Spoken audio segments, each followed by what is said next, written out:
se llama Abraham. Abraham está caminando sin dirección, sin dónde irse, no sabe lo que va a pasar, pero llega Dios y le dice: quiero bendecirte, pero no quiero bendecirte para que seas bendecido, quiero bendecirte para que seas una bendición.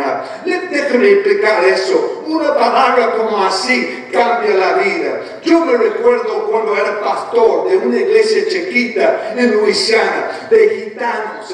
Había como 10, a veces en el culto, 20 personas, a veces 30. Llegaron 2 o 3 personas más a la iglesia. Pero un día llegó una señora de la iglesia y me dio un carro. Me dio un carro para nosotros.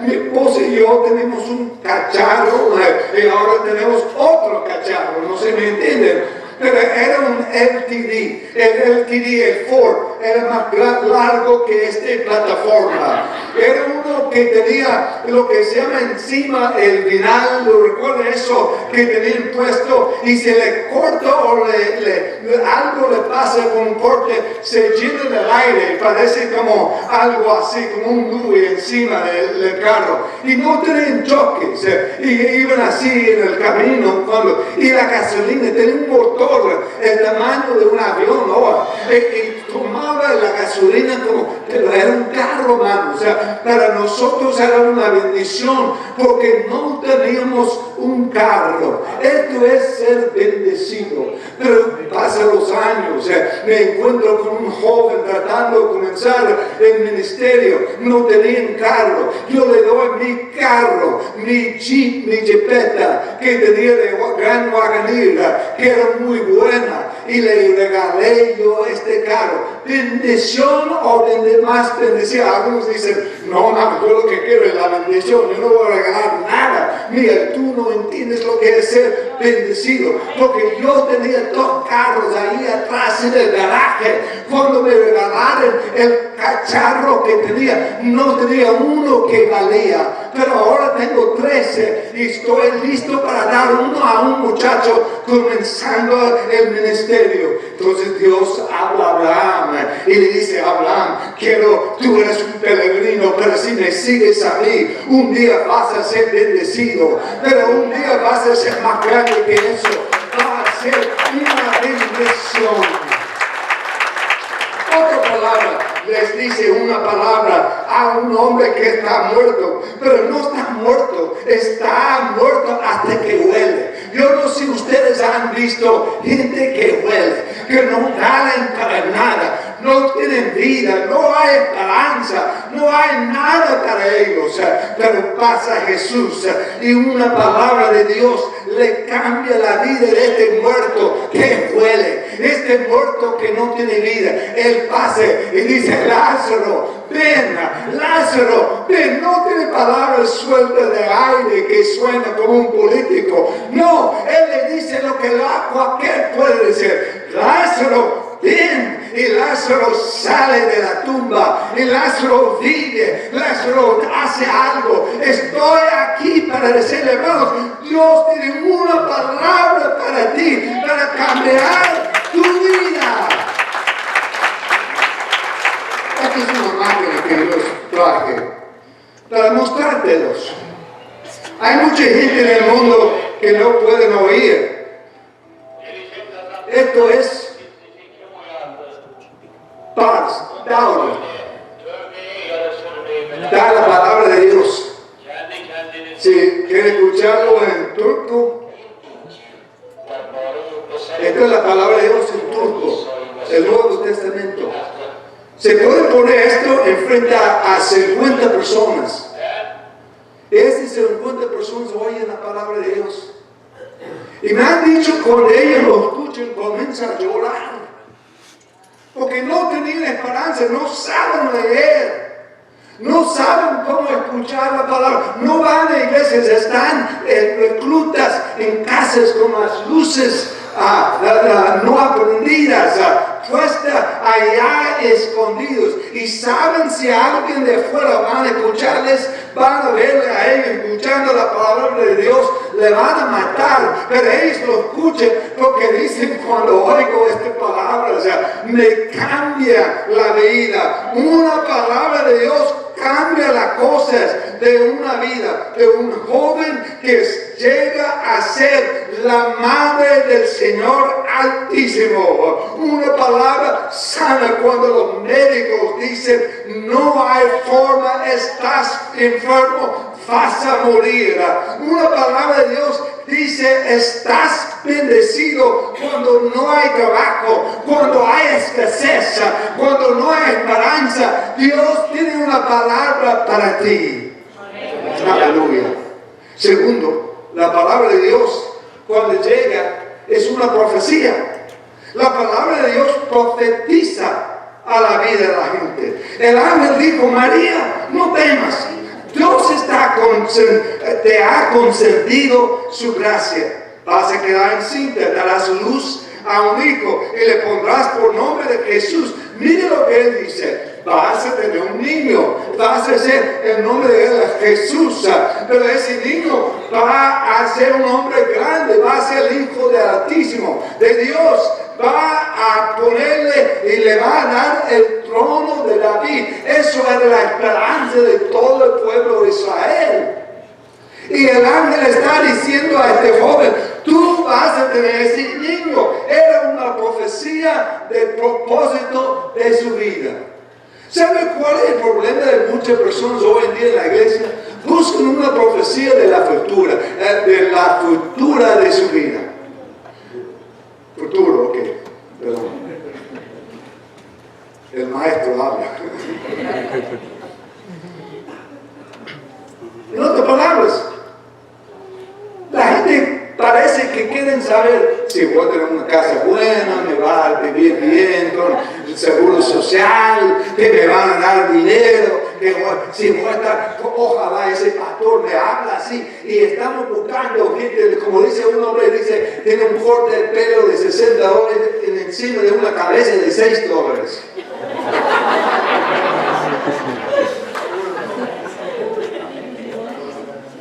Busquen palabras que suenan. Pero Dios, cuando profetiza de tu propósito. Nosotros no nacimos sin propósito, hermanos. Nacimos con un plan de Dios. Antes que Dios fundó el mundo, dijo, voy a poner un Carlito Lambert y ese Carlito va a vivir en Luisiana. Él va a vivir una vida así. Pero cuando yo lo voy a llevar allá y acá, y como voy a hacer cosas con su vida que él nunca imaginaba. Dios quiere profetizar en su vida también. Está nacido con propósito. Y la profecía, cuando habla, no es sobre tu futuro.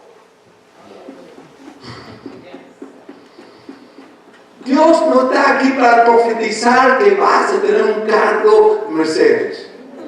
A él no le importa lo que manejas.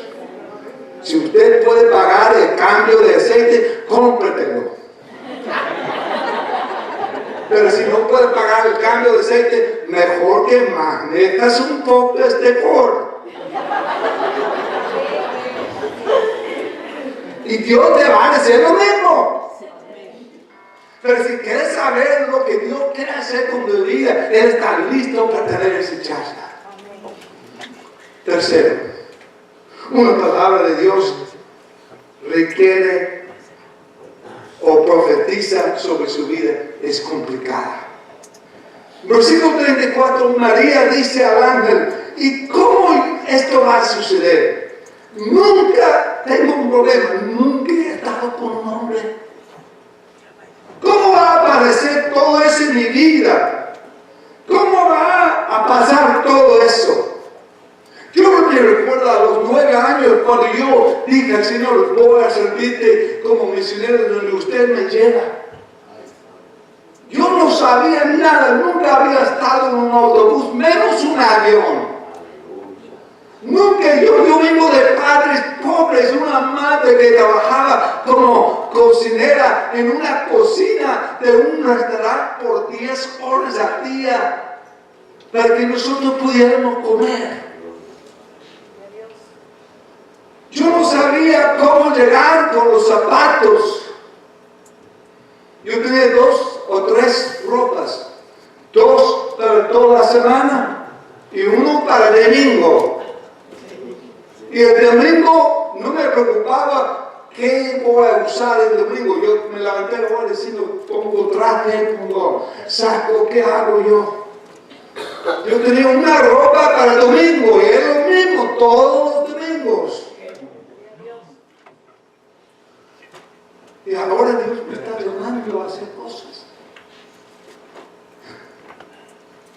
Recuerdo cuando yo quisiera ir a la universidad, mi papá me dice, tú no sirves para estudiar, Carlos. Tú no puedes estudiar. Mejor que te metes a trabajar en los campos petroleros. Deja la escuela, deja esas tonterías y haz con tu vida. Tú nunca vas a llegar a ser nadie. Y Dios me decía, tienes que estudiar. Yo me recuerdo cuando yo estaba tratando de estudiar. Yo nací en una iglesia como el tamaño de este. Y había una señora llamada hermana Anti, cuando murió tenía 106 años. Nunca casó. Ella a los 80 fue mi maestra de escuela dominical. Yo para ella era el hijo de ella. Y él me decía, Carlitos, Dios te va a usar. Carlitos, Dios te va a usar. Cuando llegó el momento y yo estaba tratando de ser misionero, llegó el director de la Iglesia de Dios de Misiones, en aquel tiempo se llamaba Walker. Y él fue a visitarnos y cuando llegó me dice, Carlitos, te voy a hablar hoy en la tarde. Cuando alguien te dice, quiero hablar contigo hoy en la tarde solo, para mí significa has hecho mal y te va a regañar. Y yo pensé, ya terminó mi carrera de misiones, un mes, ya está, yo he hecho algo con alguien. Y me llama a su cuarto. Cuando yo llego allá, me dice, Carlos, ¿quieres estudiar? Sí. ¿Puedes estudiar? Bueno, puedo, pero no tengo la plata. Yo tengo una tía, me dice. Nunca casó mi tía. Vive en una casa de ancianas. Ella se llama Anti. Y ella me llama todas las semanas diciendo, ayuda a Carlitos, ayúdale. Y ella quiere que yo haga algo contigo. Te voy a poner una proposición enfrente a ti. Si puedes estudiar, yo te voy a pagar sus estudios con una beca. Pero te falles en un curso, te quita la beca para todo. Hermanos, cuando Dios te habla, puede hacer esto contigo. Usted no sabe cómo va a hacer todo. Si Dios está diciendo a ti, yo te voy a bendecir con ese trabajo. Y usted lo mira y dice, ¿cómo va a hacer esto? No te preocupes, Dios tiene todo bajo control. Si Dios te ha dicho, te voy a sanar, y te estás perdiendo peso, no es una respuesta. Si Dios te ha dicho, te voy a sanar, te vas a sanar. Aleluya. Y el último, la palabra de Dios requiere un paso de la fe. Cuando ella había dicho, mire, yo no conozco un hombre, no estaba diciendo esto como, mire, yo soy virgen, yo soy muy buena chica, no fumo, no tomo, no voy a las bailes, voy a la iglesia de Dios. ¿Qué más quiere? Nosotros creímos que este era el lenguaje de aquel entonces. No, ella dijo, no conozco nombre. Y para ella significaba, si hago este plan tuyo y no es de Dios, como estoy prometido con José, me van a matar. José puede darme el divorcio, pero el pueblo puede piedras y era fácil. Y si usted ha ido allá, hay piedras por todos lados. Por eso es la forma que le matan. Me van a matar. Si esto, ¿y cómo va a ser esto? Si yo no he hecho, no he estado con un hombre y estoy comprometido. El ángel le dice, bueno, el Espíritu de Dios va sobre ti. Y en esto Dios va a hacer una obra contigo. No te preocupes. No te preocupes el final. No te preocupes el cómo. No te preocupes cómo va a ser. Dios va a hacer esta cosa. Tú solamente seas el vaso que Él puede usar. Y ella dijo, María dijo, soy la sierva de Dios. Cúmplase conmigo lo que has dicho. En otras palabras, Dios toma su palabra por fe. Unos años atrás, mi esposo y yo éramos pastores en California. Yo siempre he tenido un llamado a hacer lo que hago. Y en ese tiempo, Dios me ha bendecido como pastor de una iglesia. Mis hijos era el tiempo que ellos necesitaban estar en un local, preparándose para la universidad, en la escuela. Y mi esposa y yo éramos pastores. Tomamos una iglesia con muchos problemas económicos. Dios nos bendijo económicamente en aquella iglesia. Era increíble. Tenemos una deuda de $3 millones. Cuando salí, no debíamos ni un centavo. Y éramos como $11 millones con propiedades, con cuentas en el banco. Dios nos bendijo, increíble. Pero me recuerdo en aquel lugar. Fui a un culto un domingo y vino un evangelista, no me conocía nada. Y él me dijo, era un sudafricano, me dijo, Dios te va a llevar a lugares tú nunca has ido. Y Dios te va a hacer esto y esto y esto con tu vida. Y te va a bendecir en formas que va a ser increíble. Bueno. Cuando él terminó a profetizar, mi esposa dice, bueno, qué bello es esta profecía. ¿Cómo va a hacer todo eso? Yo le dije, no tengo idea. Soy pastor de esta iglesia. Aquí me quedo hasta que Dios termine conmigo. Pasó los años, terminamos con la iglesia.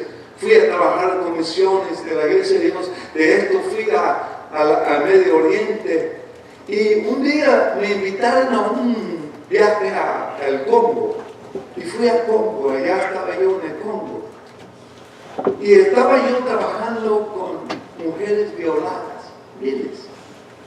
Y un día yo estaba yendo de Congo a Nairobi en un avión y me invitó a predicar en la iglesia, pero estaba yo con Carlos y llamé al pastor y dijo, no voy a predicar.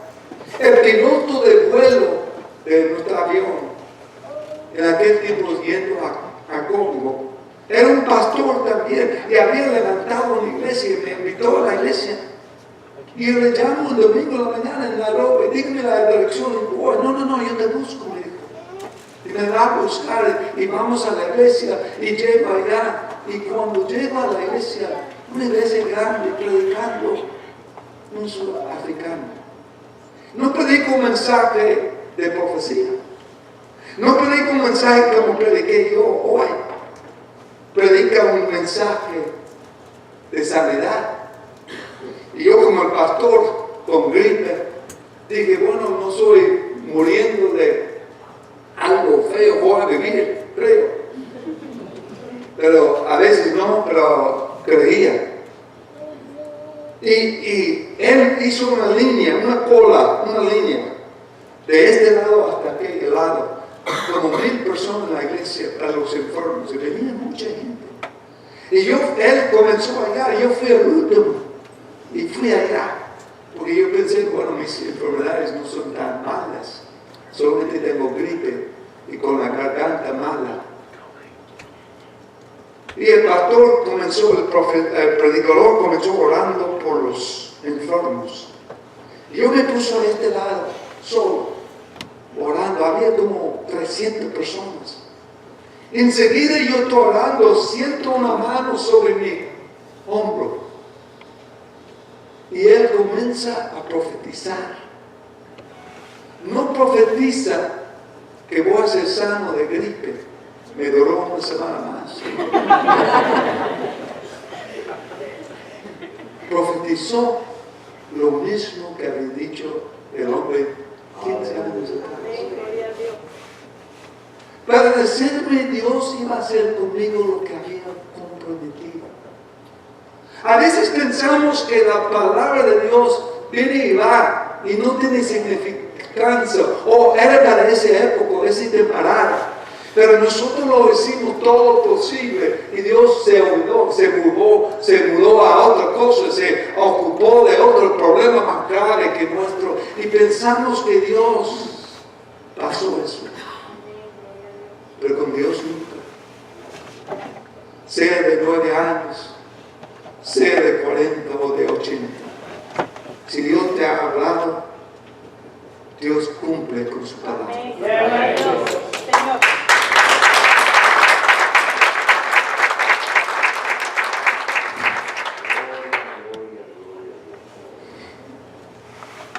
Este hombre que ustedes han visto me enseñó una lección sobre esto. Él decía, uno de ellos decía, yo llamaba a Alá de Islam, porque era islámico. Llamaba a Dios de Islam. Dios, Alá, quiero conocerte. Quiero vivir. Si no me dejan vivir, mátame. Un día, alguien le habla de palabra de Dios y Dios le toca. Y con su presencia, Jesús viene a su vida. Y él hoy en día dice, yo soy seguidor de Jesús. Y le pregunto, ¿cómo llegaste a hacer esto? Si oraste a Alá, que es Dios de nosotros. Me dice, el Alá de mi religión no existe. Pero el Dios de Jesús, sí, Él vive. Amén. Y Él es que me contesta.